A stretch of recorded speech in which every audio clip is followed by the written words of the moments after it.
Kita rugi di event itu 900 peserta, semuanya ibu-ibu, tinggal pesawat semua. Aduh, kerja kok gini banget.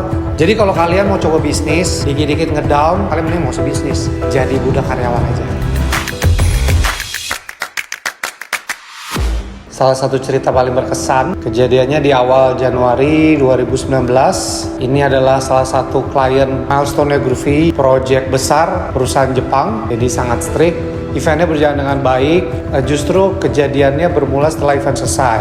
Kita nggak nyangka bakal kejadian. 1 dari 3 bus yang ditumpangin sama peserta itu salah ambil rute yang menyebabkan seluruh peserta di bus tersebut 33 ibu-ibu ketinggalan pesawat. Karena tidak terprediksi secara manajemen, tidak ada plan B untuk kejadian tersebut. Gua tahu ada kejadian itu waktu kita baru mau makan malam, gua langsung jalan ke arah bandara untuk langsung turun tangan, take action lah di tempat di mana kejadian udah terjadi dan sudah terlanjur. Disalah-salahin lah ya, cuman kita bisa manage dengan baik. Kan ibu-ibu pasti marah, panik. Solusi dari Grufy waktu itu adalah langsung manage untuk penginapan, gimana pun udah malam, hampir tidak ada flight. Jadi mau nggak mau flightnya harus besok. Nah, ternyata kejadiannya nggak selesai di situ, jadi udah dimarah-marahin. Kumpulin kita di beberapa hari kemudian, meeting, ada orang Jepangnya, ada orang lokalnya. Mereka marah, tapi ya marah Jepang gimana sih, nggak ekspresif kan ya, cuma dalam nusuk kayak di sidang. Tapi di satu sisi mereka appreciate fast responnya Grufy dalam menangani masalah. Hanya saja di hari itu diputuskan, dia ada tuh detailnya, nilai kerugian berapa. Kerugian ini adalah tiket bus yang diklaim ibu-ibu untuk beli tiket kedua, termasuk hotel yang sudah kami bayarkan. Dirinci karena ini perusahaan Jepang, detail. Terus statement terakhir adalah semua kerugian di kertas ini akan dipotong dari pelunasan Grufy. Waktu itu respon kita hanya 2, terima dan ya udah pasrah atau ngelawan. Yang kita ambil adalah terima sambil kecewa, sedih, campur aduk lah ya. Karena kejadian ini adalah kelalaian dari pihak ketiga, yaitu operator bus yang tidak menggunakan rute tercepat, yaitu rute tol. Dia menggunakan rute sendiri yang kebetulan lagi ada accident waktu itu.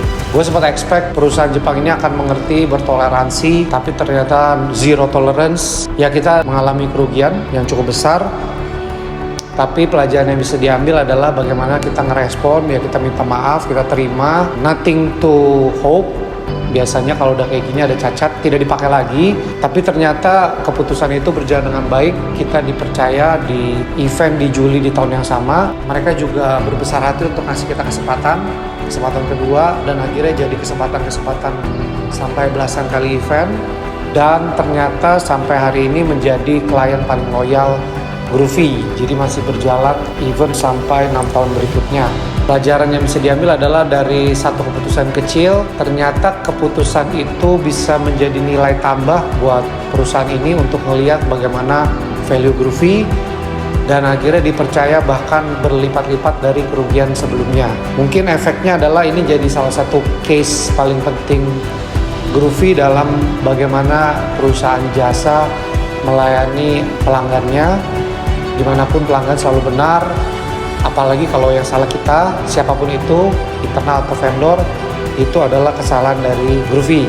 Buat teman-teman yang tertarik masuk ke dunia event organizer, ini bukan cuma soal ide atau eksekusi yang baik, tapi bagaimana service dan respon ke pengguna itu juga sangat penting. Malah lebih penting daripada eksekusi yang perfect ataupun creativity tanpa batas.